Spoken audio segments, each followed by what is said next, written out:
విధాత TV ప్రేక్షకులకి నమస్కారం. మహాభారతం నుండి కొన్ని కథలు తెలుసుకుంటున్నాం. ఆ సిరీస్లో భాగంగా శ్రీకృష్ణుడి చక్రాయుధాన్ని కోరినటువంటి అశ్వత్థామ గురించి తెలుసుకుందాం.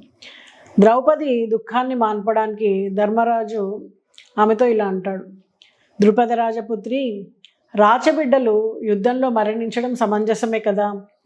నీ సోదరులు సుతులు మహాపుణ్యాత్ములకు తగిన సద్గతులు పొందారు. ఇక నీవు దుఃఖంతో బాధపడడం దేనికి? మంచి మనసున్న నీవు శోకం మాని శాంతించడం మంచిది. అశ్వత్థామని చంపితే కానీ నీ కోపం తగ్గదని నాకు తెలుసు. నిజానికి నా అభిప్రాయం కూడా అదే. అయితే వాడు అడవులు పట్టిపోయి ఉంటాడు.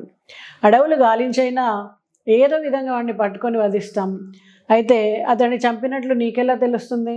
నీవు నమ్మడం ఎలా అని అడుగుతాడు.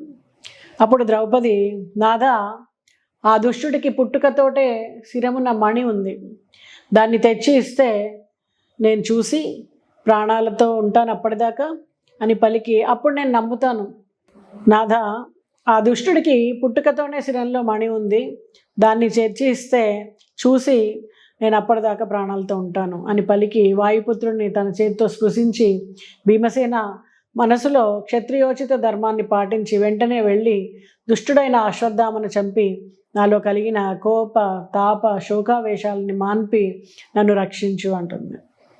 లక్కయిల్లు కాలేప్పుడు చూపిన పౌరుషాన్ని, హిడింబాసురుణ్ణి చంపినప్పుడు చూపిన కాఠిన్యాన్ని, యక్షులు ఆక్రమించినప్పుడు చూపిన భయంకర భుజబల పరాక్రమాన్ని, కీచకుడిని సంహరించినప్పుడు చూపిన పరాక్రమోపద్ధతిని ప్రదర్శించి నిన్ను జనులు ప్రశంసించు రీతిలో వెళ్ళి ఆ నీచుణ్ణి అశ్వత్థామని సంహరించు అని ద్రౌపది చెప్పగా భీముని కోపం ఉధృతి కాగా ద్రౌపదితో ధర్మరాజు ఇలా అంటాడు.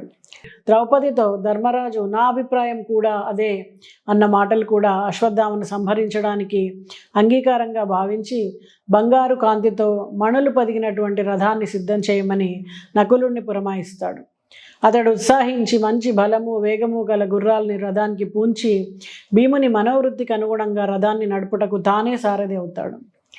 నకులుడు సారథిగా, భీముడు ధనుర్బాణాలు గద ఇతర ఆయుధాలు సిద్ధం చేసుకుని శిబిరం నుంచి అశ్వత్థామాదుల రథాలు వెళ్ళిన జాడలను బట్టి వెళ్తారు.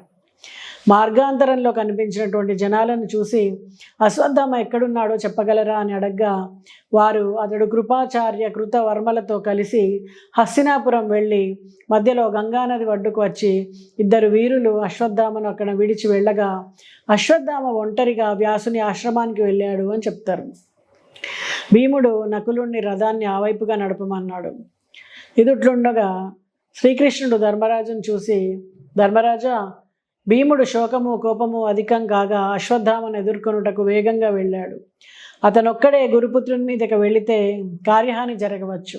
నీ తమ్ములలో అతడంటే నీకెంతో ఇష్టం కనుక యుద్ధానికి అందరూ వెళ్ళడం మంచిది.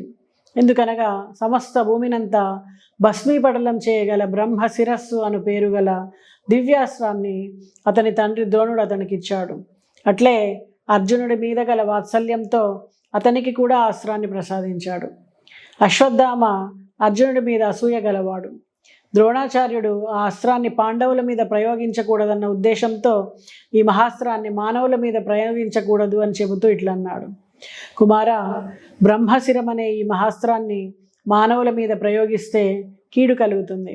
కనుక ఎన్ని ఆపదలు వచ్చినా వాటిని ఇతర ఉపాయముల చేత తొలగించుకోమని చెప్పాడు.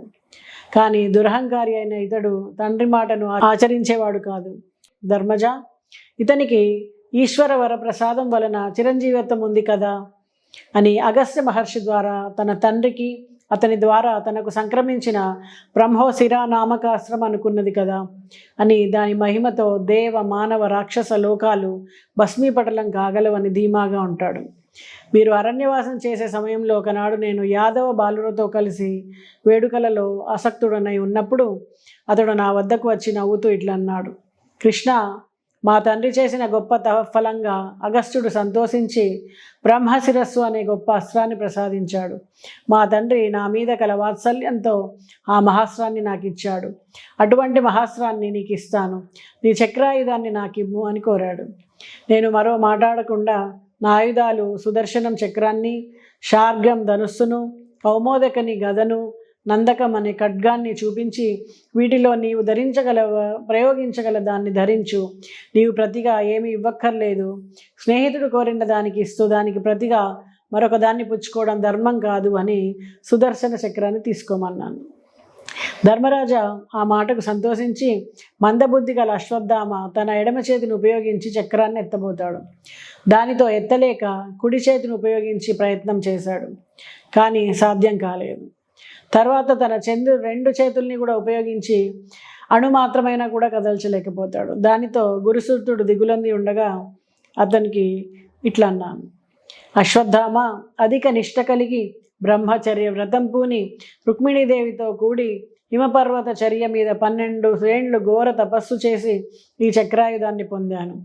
ఈ చక్రాయుధ మహత్వంతో రాక్షసులు, దేవతలు, గంధర్వులు ఇంకా ఇతర ప్రాణులు నా భుజబలంతో సాటికారు. అది దీని గొప్పతనం. గురుపుత్ర, ఇంతవరకు ఈ చక్రాయుధాన్ని ఇమ్మని మా అగ్రజుడు బలరామదేవుడు కానీ, నా కుమారులు ప్రద్యుమ్నుడు, సాంబుడు కానీ, తపోబలంతో శ్వేతాశ్వాలు కపిధ్వజం పొందినవాడు, ఈశ్వరుని జయించి పాశుపతాస్త్రం సంపాదించిన నా చెలికాడు అర్జునుడు కానీ అడగలేదు.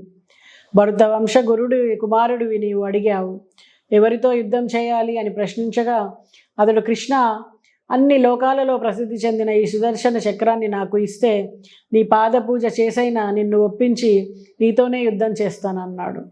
కానీ చక్రాయుధాన్ని కనీసం ఎత్తనైనా ఎత్తలేక చతికిలబడి చివరికి ఇట్లా అంటాడు: ఓ కృష్ణ, ఈ సుదర్శన చక్రం నీకే ధరించదగినదై ఉండుగాక. ఈ ఆయుధం లేకపోతే నాకు వచ్చే నష్టమేముంది? ఎలాగైతే నీతో యుద్ధం చేస్తానన్నాను. ధర్మరాజు నేను అతని మాటలకు నవ్వుకొని గురుపుత్రుడనే గౌరవం చేత మంచి గుర్రాలను, మనోహరమైన మణులను, వస్త్రాలను, ఆభరణాలను ఇచ్చి పంపగా వెళ్ళిపోతాడు. ఇది అశ్వత్థామకు సుదర్శన చక్రాన్ని ఇచ్చేటువంటి కథ. సర్వం శ్రీకృష్ణార్పణమస్తు.